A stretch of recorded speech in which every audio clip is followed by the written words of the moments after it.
ایک اور جو بہت زیادہ ڈیبیٹ مستقل اس کے اوپر بات چیت رہتی ہے وہ ہے قرارداد مقاصد، آبجیکٹیو ریزولوشن. تو بہت سے لوگ یہ کہتے ہیں کہ جی وہ اٹ واز اگینسٹ کہ جس بنیاد پر آپ نے جو ہے وہ پاکستان حاصل کیا تھا کہ جی ایک میجورٹی جو کہ اقلیت ہے لیکن اس کو حقوق نہیں مل رہے، جب آپ کو حقوق ملے تو آپ نے اقلیتوں کے حقوق سلب کر لیے، اور اس طرح کی بہت ساری شک سے اقلیت کے حقوق سلب ہوتے ہیں. کوئی ایسی شک اس میں نہیں ہے، بلکہ اسی سے اقلیت کے حقوق محفوظ ہوتے ہیں.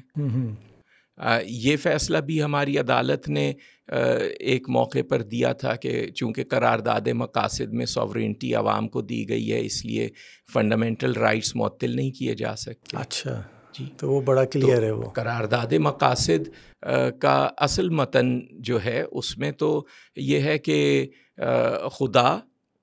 خدا کے بعد عوام ہے، عوام کے بعد ریاست ہے، تو عوام سے ریاست کو اقتدار اعلیٰ مل رہا ہے. اچھا، وہ آرڈر اس میں سیٹ آرڈر یہ ہے، اور ریاست کو وہ اپنے اختیارات ان حدود میں استعمال کرنے ہیں جو خدا نے متعین کی ہیں. اب ان حدود کی تشریح کرنا عوام کا کام ہے، کیونکہ خدا نے تو عوام کو دیا ہے اقتدار، عوام نے ریاست کو دیا ہے، عوام ریاست سے واپس بھی لے سکتے ہیں.